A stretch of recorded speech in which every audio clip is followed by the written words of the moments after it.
letting somebody... Oh, that you wanted the real... No. Why are you doing that? What? And we were told... Are you still standing here? No.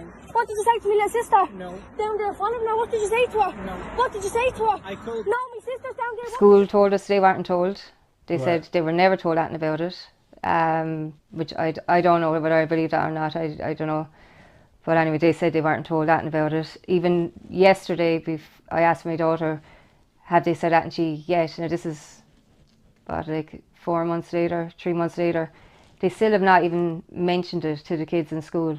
That, hey, there's asylum centre, wow, 100 metre, whatever, so many yards away from the school. Like, they haven't even mentioned it to the students. Like, there's been no stranger danger training or nothing. No, it's like nothing to see here. So we don't feel safe. I really don't feel safe for my kids or for my future. As we were in Fermoy, my colleague Danny Roscoe caught up with some local ladies to find out how they were feeling about the housing of migrants at a local school. You know what, we were promised that it was going to be Ukrainian women and children. Where are the Ukrainian women and children? I don't see any anywhere. You know what I mean? It's just lies upon lies from our government. This is an absolute joke. Military-aged, unvetted, undocumented males coming in to our country, destroying it. I can't be against refugees, I'm one myself. So it's not the fact that they're refugees, it's the fact that they're male, fighting age, and if they're from Ukraine, why aren't they fighting the war in Ukraine? I never come down here after 6 o'clock anymore. I only came down because the protest was on. Other than that, I won't go out after dark. I'll stay at home. And my kids aren't allowed out in the dark either. It terrifies me, it really does, because like I'm even starting to drive my car now and I have the doors locked. And I won't go too far without letting somebody know where I'm going, just in case anything may happen. Do you know what? I'm scared for our future. I'm scared for our children's future. And, you know, a lot more people need to stand up because this is an absolute disgrace and it's not going anywhere. And we've already seen some of the actions of the men that have come into this country with regards to children and women. I can understand their concerns as parents. And I think most people in Ireland will understand their concerns and their fears. Is this the right place to place men? They're not Ukrainians as well, we can see that. Everyone who was in that car park, in that migrant centre, there's not one white person there. They're not Ukrainians, they're not with their women and children from Ukraine, which is what people have been told. Where's all the women and children? Why is it all men that have suddenly arrived in our village? You should be ashamed of yourself doing this. You're going to destroy this village. No women and children at all. Because I'd like to know, I live here, I want to know where you came from and why you are here. Yeah, where are you coming from? From Georgia. From Georgia. And what's going on in Georgia? Hey, what is your problem? So you've arrived here at the refugee centre here? Yes, sir. For Ukraine, yeah? Yes, sir, Ukraine. Are you Ukrainians? Yes, sir. Okay. And you flew in from? From Ukraine. From Ukraine, yes, okay. From Donetsk. Okay. Donetsk, city Donetsk. Yeah? Yes. If you don't mind me saying so, you don't look like you're from okay. Ukraine? No.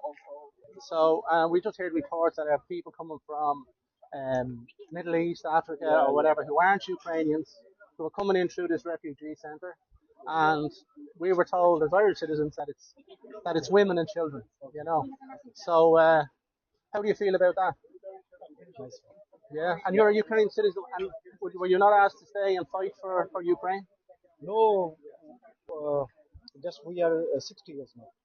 You're 60 years old? Yeah, we are old. Oh, you're 60, yeah, and you're 60 as well? Yeah. And this that's man, right. how are you? Nice to meet you. Yeah, so... And this man here is 60 as well?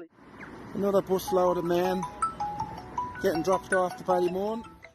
The next destination we visited was Killarney, a beautiful tourist destination with a population of 10,600, which has now seen its population increase by a further 3,600 migrants, mostly men, single men, housed in the town's tourist hotels.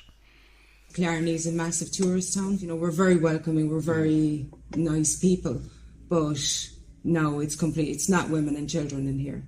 It's men that are very aggressive, very dangerous. I know not all of them are, but you don't know.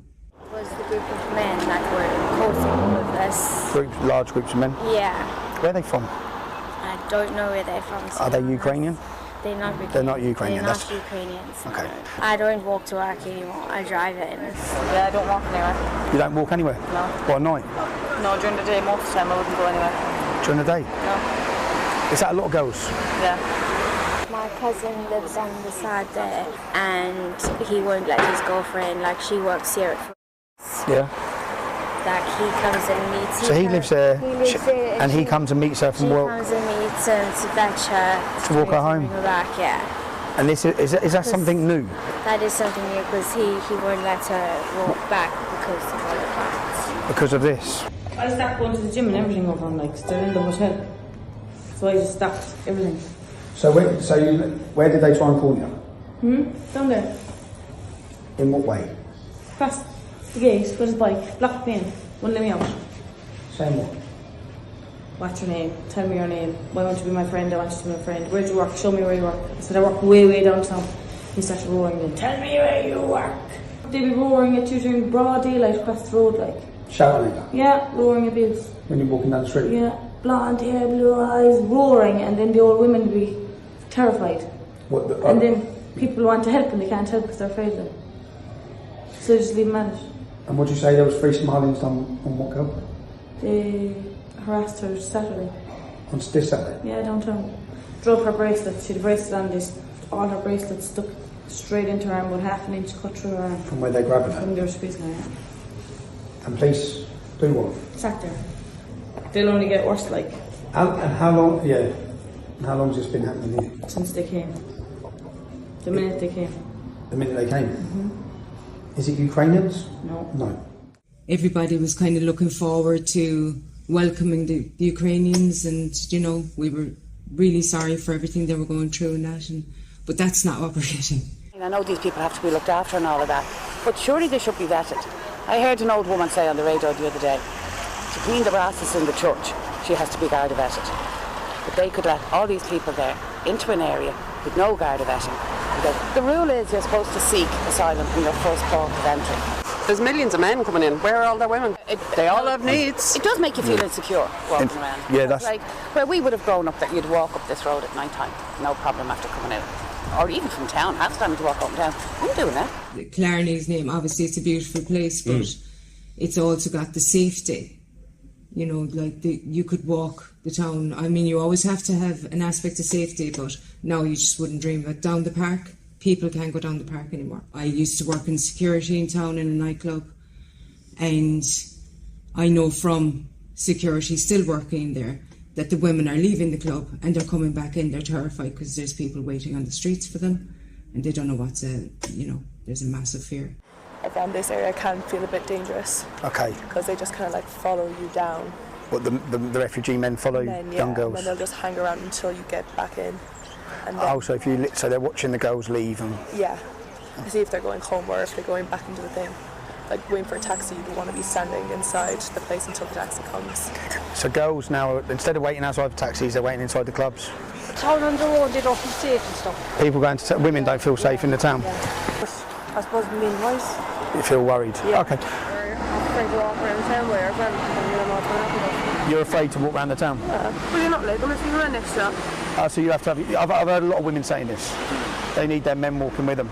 All the women I know here are very concerned, very scared. Our town is completely different. We are afraid to go down the park. We're afraid to walk the streets. It's completely changed. You know, I know one woman whose mother lives up behind Daly's, and she will no longer walk out there. She gets a taxi in and out.